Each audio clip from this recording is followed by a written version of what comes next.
Welcome, Laura. Thanks for joining us this evening for us and this morning for you. And we're very happy that you're here, and we're very enlivened by this manuscript, Living Well, Living Wisely, which is, I think, pretty close to what your final book will be. And we want to just ask you questions and hear a little bit more about um, the virtues that you have enlisted in this book, plus the other elements of practice. It's interesting to me to hear that it starts from childhood and then goes all the way to the end. And maybe there are books that have been written for young people that don't do that. But sometimes or somehow we end up not talking about what the whole journey, which I think makes a lot of sense for people. Yeah. Yeah. Well, I mean, I'm also interested. I mean, yeah, you've spent what 20 years as the head teacher, and then there's been the extra 8 that you said that you're in leadership and education, and yeah, I'd like to know what was the journey in writing this? Was this all inspired from your teaching, or was it through the leadership, or was it through your practices with philosophy? Yeah, what led to this text and getting it into our hands? Hmm. Well, it was all of those things, actually. But may I just say thank you, first of all, for taking an interest and for your enthusiasm and for setting up this conversation because it's special to me. Um, so perhaps if I could just flip to what Sam was saying and then maybe come back, Bianca, to what you asked. Um, Glad that you, Sam, pointed out the fact that I decided to take the full journey from birth to death, and that you noted that that's unusual in education to consider that full lifetime. And I had felt very strongly as a result of my experience with young people that that would be valuable to open their perspective uh, away from the tiny time period in which the adolescent finds him or herself and widen the view Hmm. to a whole lifetime and raise the question, how can this gift of life be best used? And what is human fulfillment really about? And how can you find that fulfillment? And back to Bianca, your questions.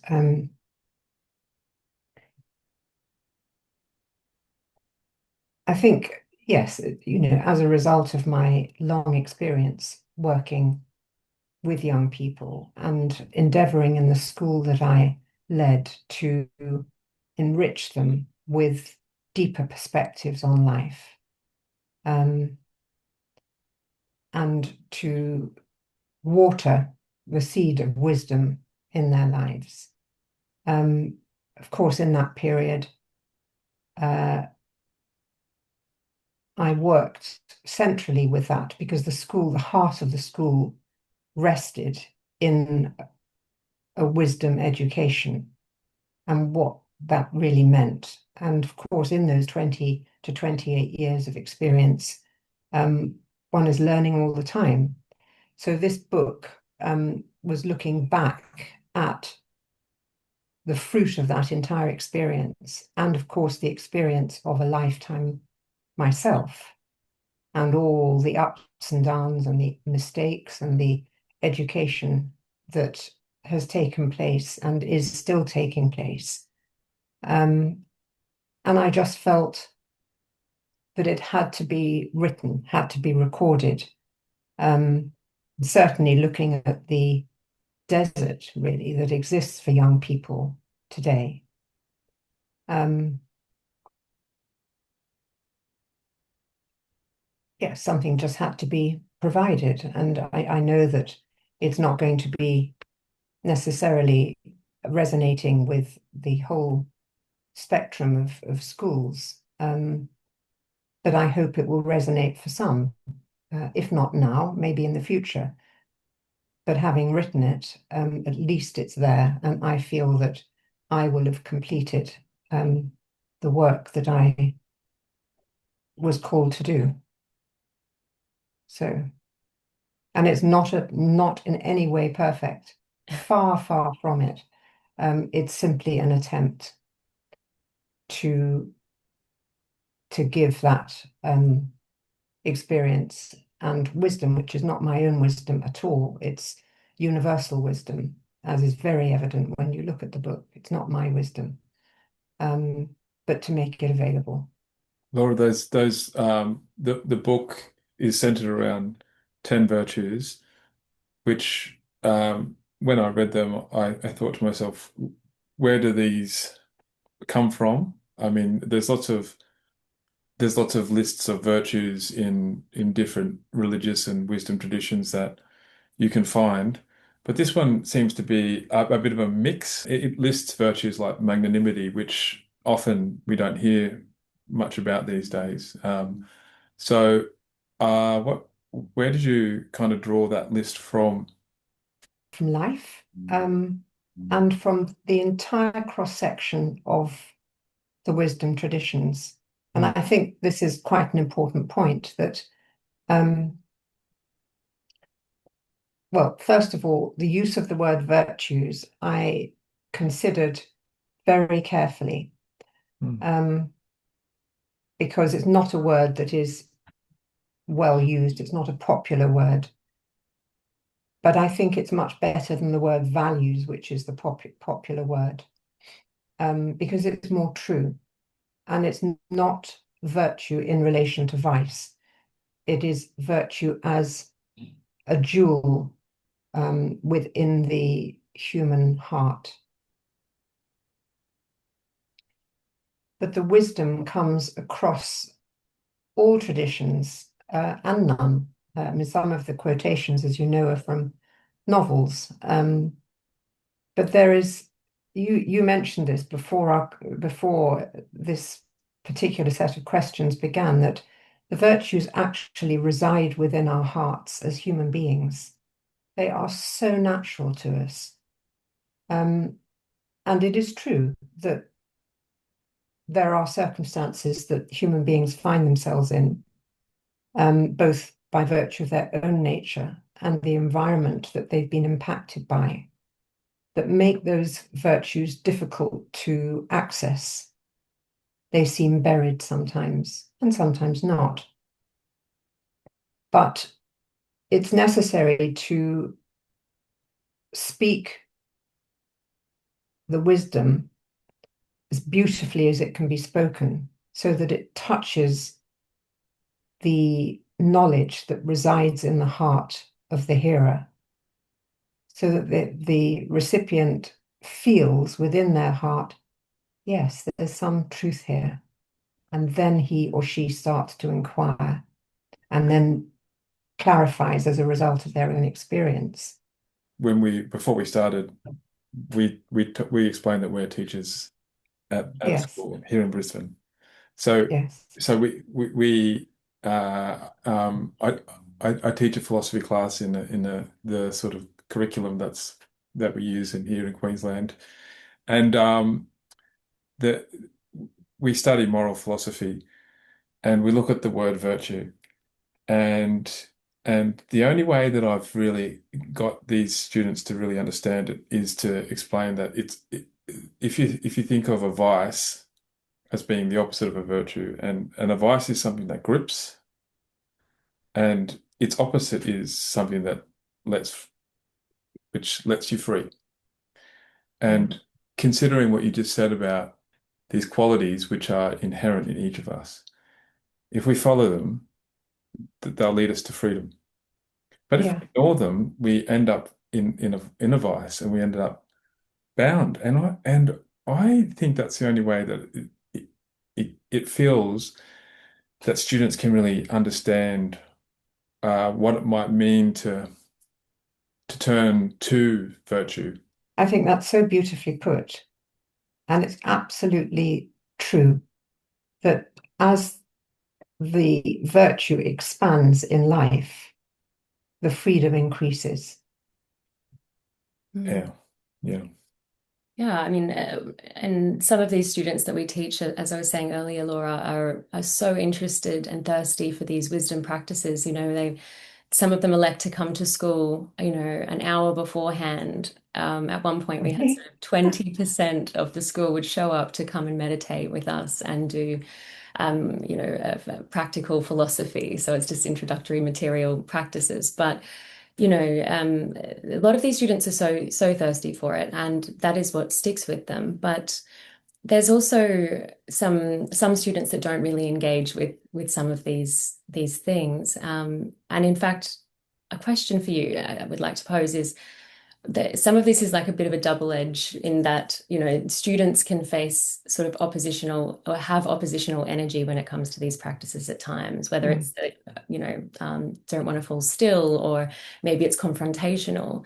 But then also sometimes there can be some opposition with, the powers that be, the admin or parents, or it's not necessarily our situation. We're very fortunate, but for those that encounter this text and would like to implement it in the school environment or even in their families, but if there's some resistance, how would you recommend approaching that, and helping people to see the true value of these practices and of this wisdom?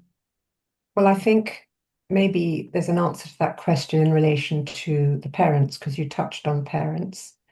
And then there's an answer in relation to the young people themselves.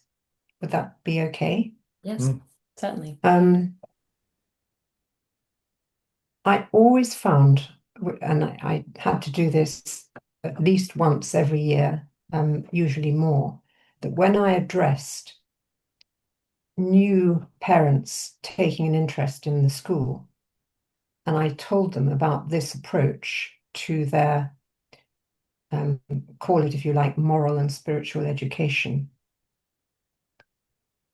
they were so pleased to hear that their children would receive something, because so many people said there is just nothing being given to young people to encourage their understanding of how to live well.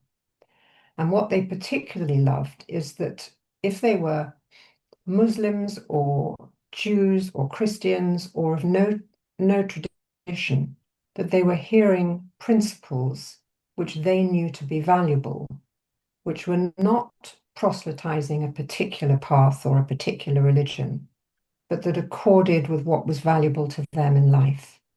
And I think one would be hard pushed to find parents who didn't recognize the importance of young people growing up with the ability to respond to the need of others, to be generous in spirit, to be truthful, to be reliable, to be compassionate, and to really know what that means in practice, not as a nice theme for the term stuck up on a notice board, but what does this really mean and experience, and why do I choose, when faced with the challenge of a moment, to tell the truth rather than to lie? Why do I choose to do that as a 16-year-old or a 15-year-old? So I think with parents, particularly in a multicultural school, there wasn't difficulty. Um, I don't think I've ever found a parent being negative about that approach. They may not have wanted to come to the school for their own reasons. That would have been completely fine. They may have chosen a different school, but none of them resisted that or found that it was, that they wanted to reject it. Um, it is a challenge with young people.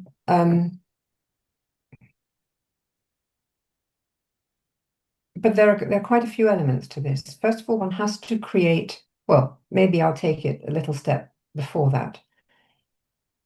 In a way, what is in this book is a whole school approach. It isn't just for one lesson in the curriculum. So ideally, the leaders of the school are inspired to create a school that supports these principles of life and this perspective on life, and ideally appreciates the power of giving opportunity to young people to have access to a sense of their own being in stillness and what freedom that gives.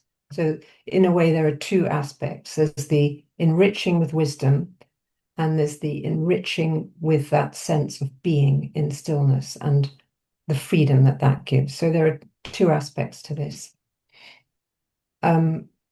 Stillness practices, meditative practices are now so popular and so well respected across the world that it's less and less of an issue in terms of them being unusual. They're not unusual. They're common and commonly appreciated.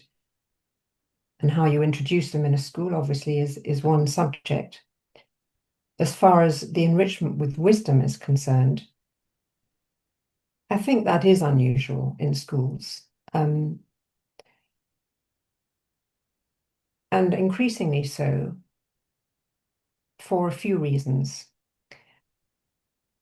The approach needs to be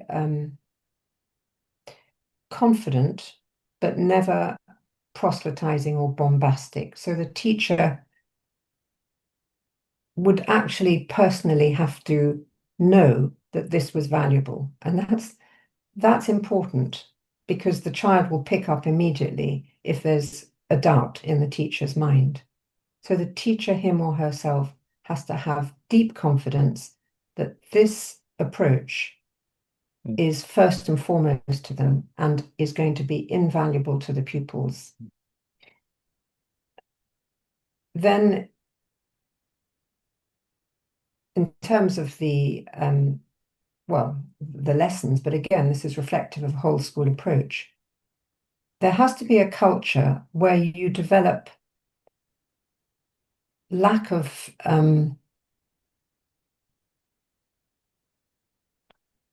I'm going to say criticism. I don't mean criticism in a positive sense, because obviously a critical faculty is useful, but criticism of each other.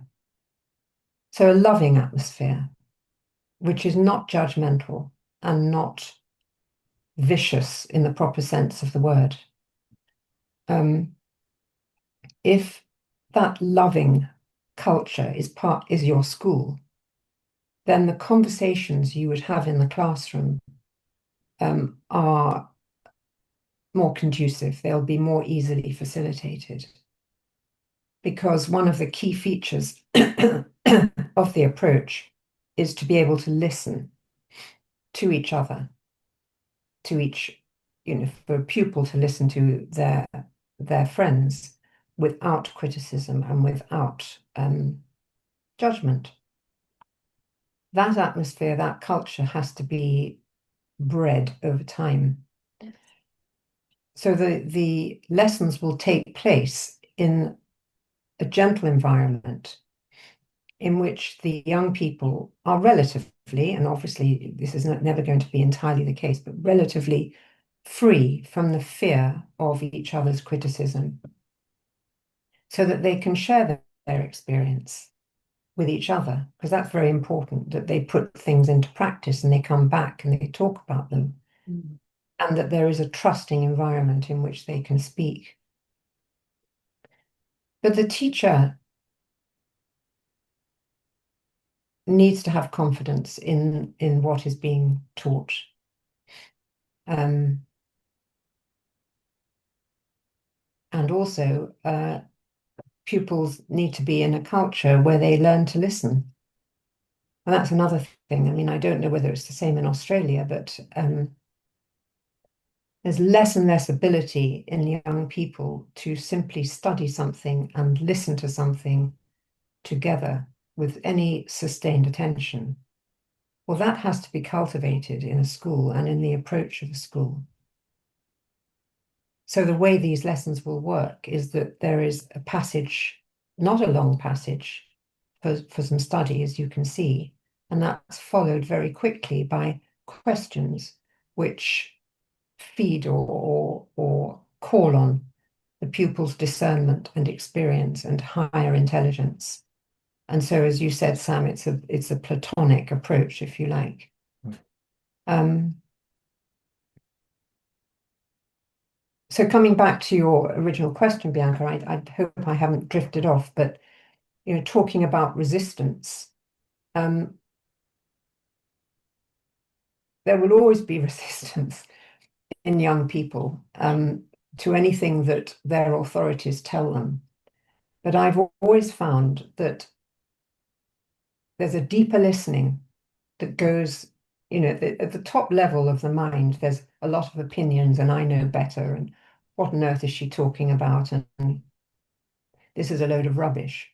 But deeper down, they're hearing something which they won't necessarily admit to. Some won't, some will. And they're drinking it in. And you find, and I found this over the years, that, they'll tell you in their 20s and 30s and 40s when you meet them how valuable these lessons were and how they remember when you said X, Y, and Z, and how that stayed with them all these years and how it shaped their lives. Yeah. So you don't know at the time of exchange exactly what impact this is having. And if teachers are dominated by popularity of their pupils, i.e., do the pupils like this? Because if they don't like it, I'm not going to do it. Real education would never take place. And we're in that position now where the whole of the approach is very much resting upon how you get the pupils' approval of what you're teaching or catch their attention. Well, what about saying our job as educators is to offer them the best that has been available to humanity for generations, because that is our duty. And we will offer it, and we will pray that they will find it useful and valuable. If we don't offer it, we will have left them in a desert of confusion.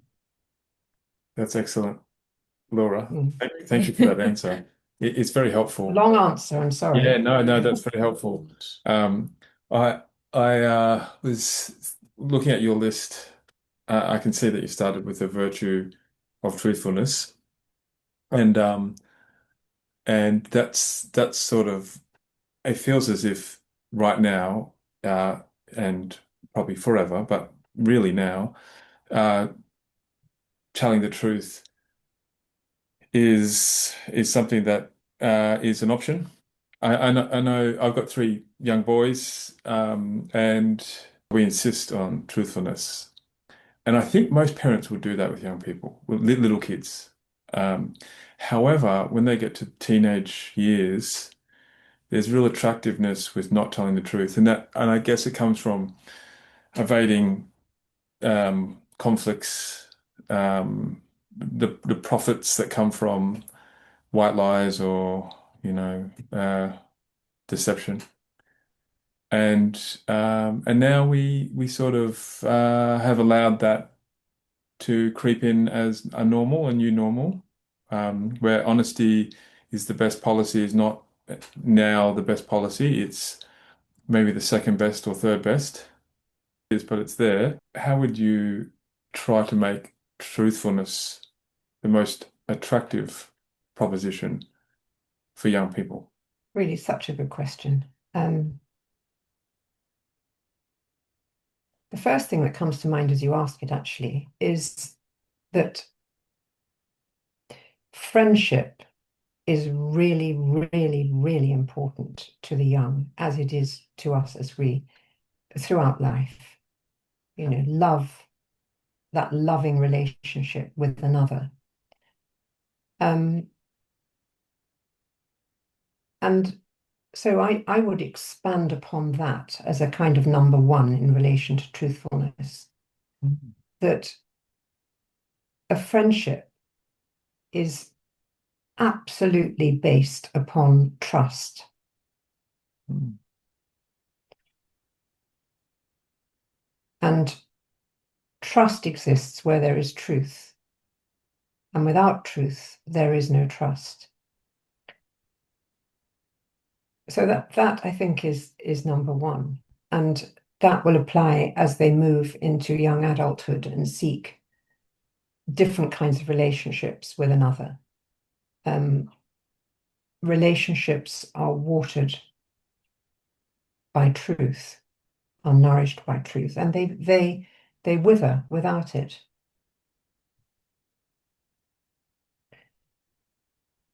And then, of course, in relation to all of their activities in their worlds as the worlds expand, certainly in the world of work, a truthful person isn't valued. An untruthful person is not valued. Mm. So, in simple terms, when you go into the world of work, if you are known not to be a truthful person, you won't sustain a job. People won't want you. It's a kind of number one. Can they be relied upon? Can their word be relied upon? If you say, I will be here at 10 o'clock, will you be there? Yes, because your word is your truth.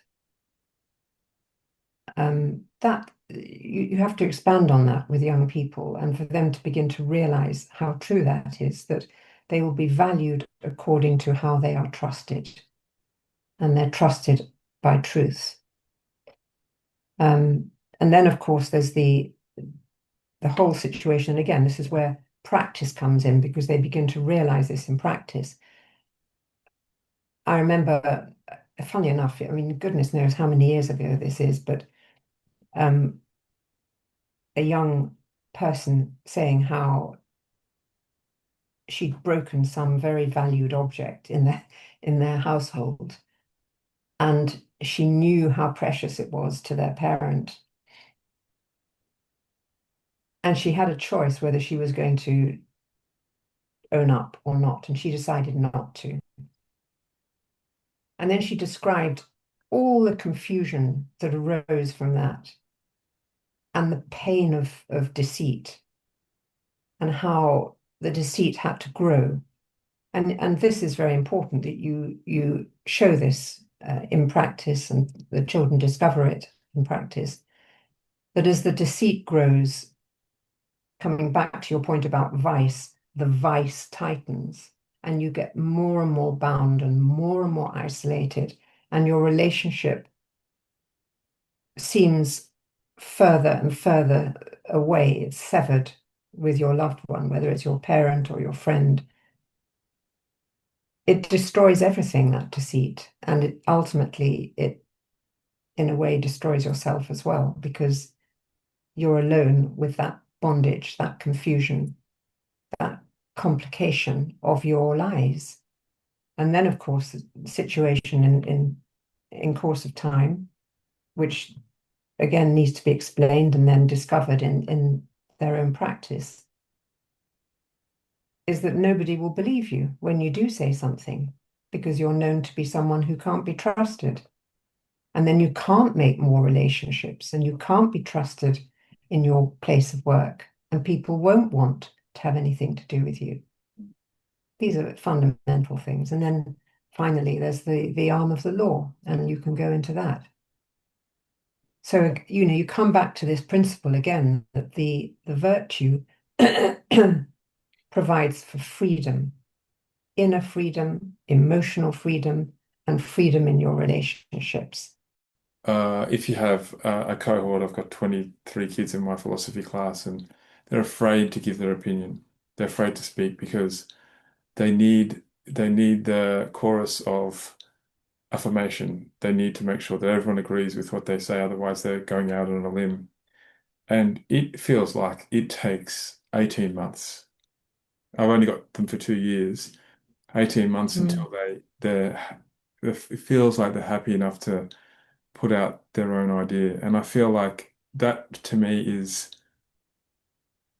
um it's slow going. It's slow going to get Yeah. this to happen, and I know it's happening more and more for young people where there's all sorts of cultural things that are set up, canceling others, and just even the cold shoulder you see in schools where someone said something, the wrong thing, or the thing that was wrong for the group, and then no one talks to them ever Mm. again. Yeah. My goodness, that that is a huge issue because, of course, social media is feeding that sort of vicious Yeah, hatred and criticism and condemnation all the time, isn't it, yeah, for them?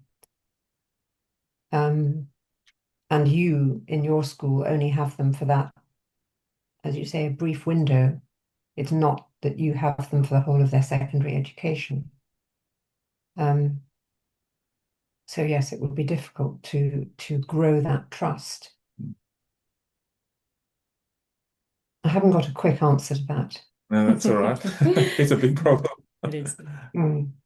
I mean, there's only one thing, which is that your loving encouragement and some kind of boundary that they agree to, and again, you could perhaps manage to get this agreement, could be the external framework in which those conversations can take place. Mm, You know, can we have this agreement? Can we have this agreement that what we say to each other in this room, in this one lesson, is protected yeah. Mm. because it's going to come from the sensitivity of our hearts and our experience. And we're one human being. Mm. Can we protect each other? That's Because lovely. you, Tommy, and me, Yeah, Amy, we are the same person and we don't like being hurt, etc. Can we agree just for this yeah. Mm. that we won't do this to each other? We will not hurt each other by our criticism or condemnation, either online or in our speech, in our active speech. Thank you. Yeah, that's beautiful. We calculated that some of our students are spending a little less than half of their waking year before a digital interface. And I guess I'm really curious. It feels like it's this war, like, with their ability or against their ability to focus, and to retain attention. And then we're looking at, AI and all these other things we feel like we're up against. And these kids or these learners nowadays, it's almost like they're machines for a workforce that also may not even exist in a few years because of AI. So my question, I guess, is if career paths are vanishing, and in some of these career paths are vanishing, and AI is changing our reality, how like, are there any specific, I don't know, moments in living well, living wisely, or anything else that you can offer from your own experience with young people? How can we help them when they're facing such an uncertain future, and even the present is so challenging for some of them to be in the present, to be attentive? Well, those are massive issues, and you're absolutely right. That's what we're facing, isn't it? Um,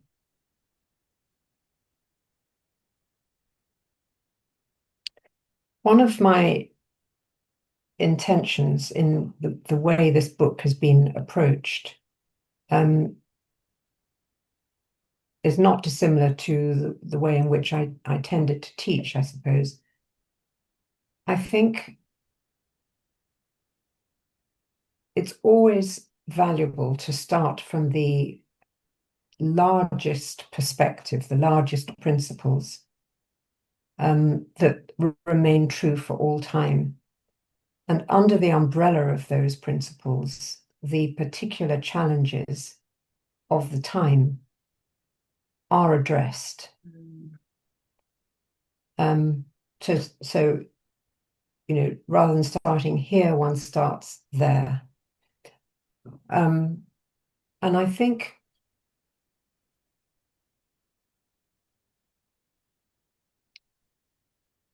principles like the importance of giving attention um, to anything, whether it's a person or a task, and the importance of sustained attention will always be true.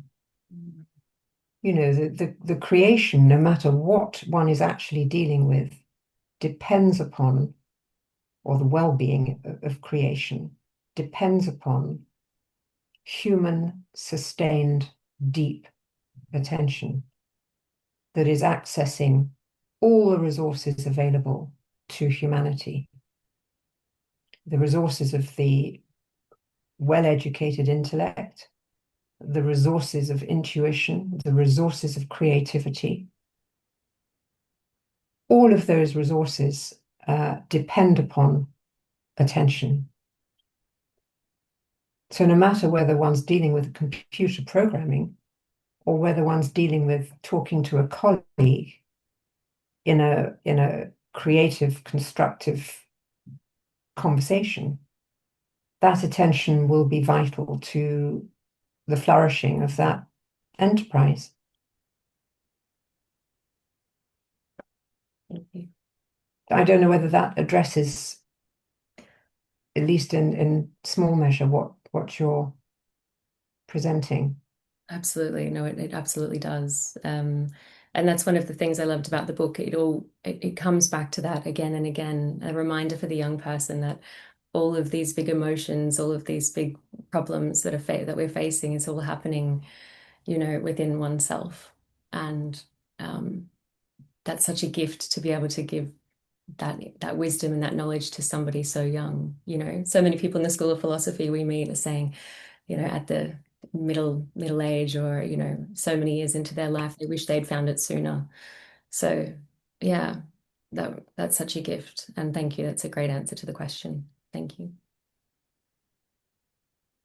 I love the description you have on courage, uh, in a way where you speak about encouragement and how the derivation of that word is the strengthening of the heart.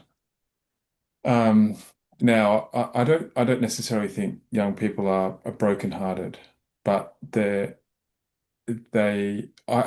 feel like there was a little bit more hope when I was a teenager. The skills of giving attention, the skills of um, being present are is a way in which you can come to terms with all of the existential problems that they're having. But what would you say about encouragement in a way that might help mend some of the brokenheartedness out there among young people? Yeah, again, a lovely question.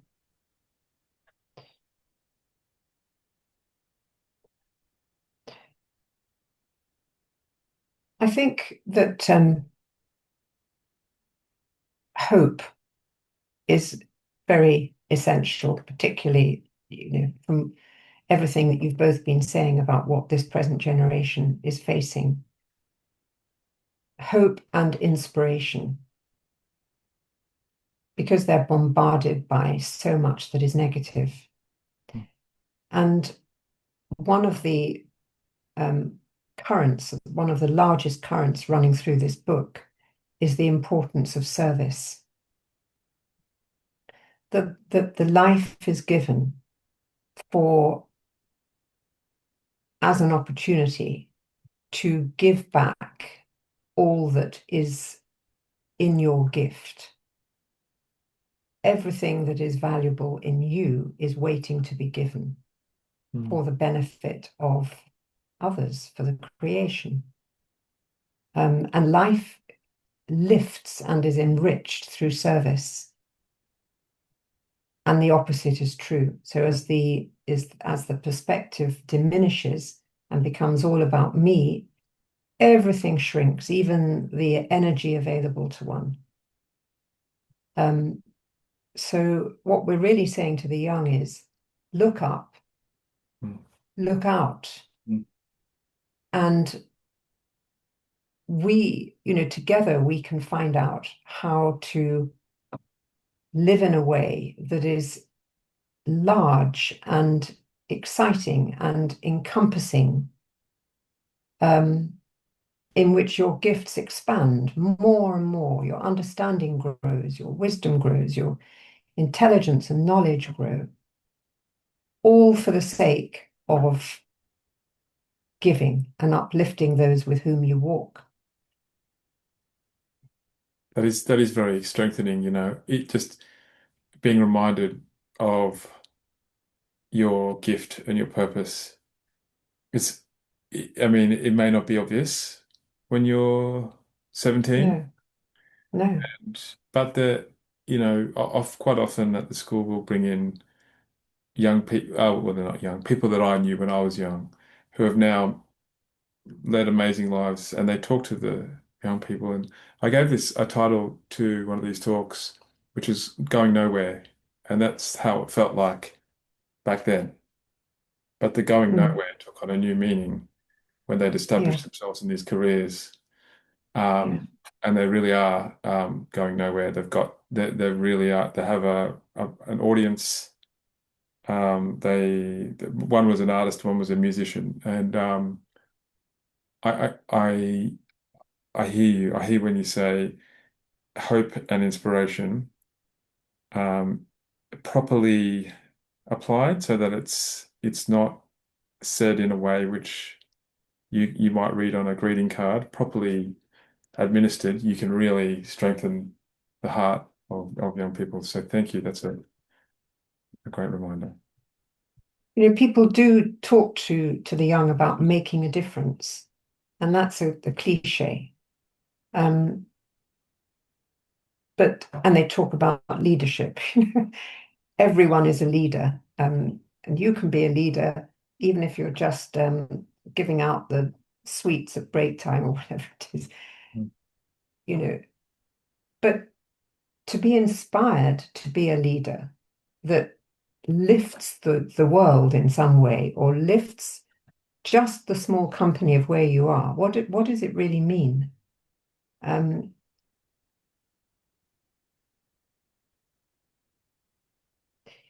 yeah, it's a big subject, but a lot of young people, are pretty well, they're not necessarily very well informed in politics, because unfortunately they're being fed an awful lot of bite-sized information. But everyone will know that the world is suffering from poor leadership at the moment. So if one said to the young, what's really needed, um, and the question of leadership would arise, good leadership. Well, what is good leadership? And largely it's the quality of the human being. Coming back to, are they truthful? Is their interest the welfare of all, Mm. etc.? What is a great human being? And again, the distinction has to be made between what true greatness is and what celebrity is. Mhm. And again, the thing is, it's in the giving. It's not in how famous am I, or how loved am I going to be, but what can I give? From your leadership, is there anything in particular that you think is the most profound and important thing as a leader to impart on a student? One, um,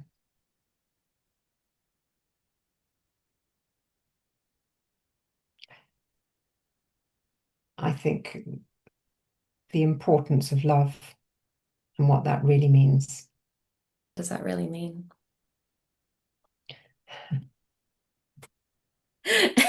Actually, it's a quote. Returning to the final Quote page right of at the the end. book.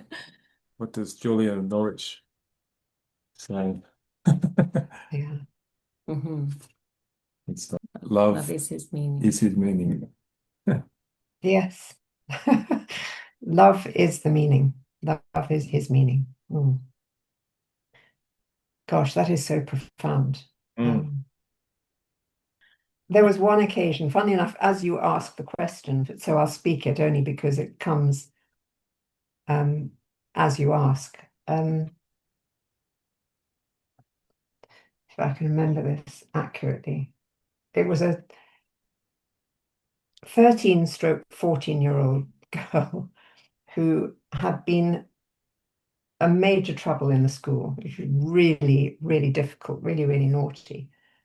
Um, and she knew she was, which was so sweet. Anyway, she came to me one day, she asked to see me, and she came in. She sat there absolutely in front of me, straight on, and she said, Mrs. Hyde, I've been a really bad student and I've been really awful. Could you tell me how to be better? And I just thought that was such a marvelous moment, you know. She wasn't talking about her grades, or she was just talking about her whole approach to life. And it was so honest and so heartfelt and so direct. She wasn't in tears or anything. And I've had, um, yeah, I've had plenty of very sweet pupils in tears, but it was in a way a cry from the courage of her heart to say, I'm ready for change. Tell me how to change, change direction. That was one of the best moments. Um, yeah. And did she? Yes, she did. She Intentional. listened so carefully and she took it on. Her life changed totally from that point onwards. Oh, we, Quite remarkable. yeah. And there's a big lesson in that, actually, which is, in relation to the whole of human development. A couple of things. One is that you never know when the moment is going to open up for a person Mm. and their life is going to change course or flourish. You never know when that moment is going to happen. And it's important to remember that it will at some point. Um, and to always look at the beauty and the limitlessness and the perfection of that being, because it's very self-evident, no matter what they're displaying. Um, yes, you don't know when a person's life is going to flower and what's going to cause it to flower. I like the fact that you listed the virtue of magnanimity. And the reason I like that is because it goes beyond the obligatory set of ethics that someone might follow, and it kind of moves into the realm of what you might call the superhuman. Mm, Um, but it's not really superhuman. It's just the the flourishing aspect of a person is they become magnanimous. And I was just wondering, how do we help people to feel that they can move beyond basic ethics and work with the grace of magnanimity? it's such wonderful questions.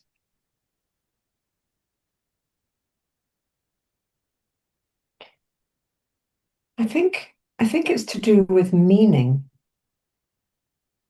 Um, and this is in a way very much the approach of the book. What does this really mean? First of all, what does the word mean factually? Because if you take magnanimity, it means great spirit or great soul. That is the meaning of it. I think it's magna and animus. I'm sure I haven't got that completely right because I'm not a linguist or a grammarian, but it means great soul. Mm.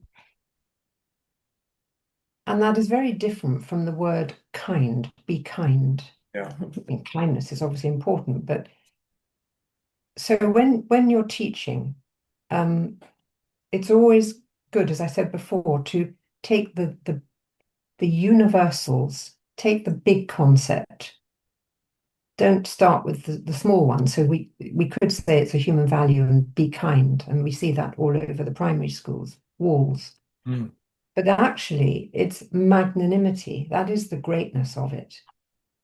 And then what does this mean? So yes, you take the actual meaning and then you go deeper and you start to discover its meaning both through the words of the wise, through illustration of lives that have shown that magnanimity, and they could study those. What does that really mean? What did he or she do that we could describe as truly magnanimous? And then what does it mean in the practice of our daily lives to be magnanimous? Let's find out. And then let's share our experience with each other.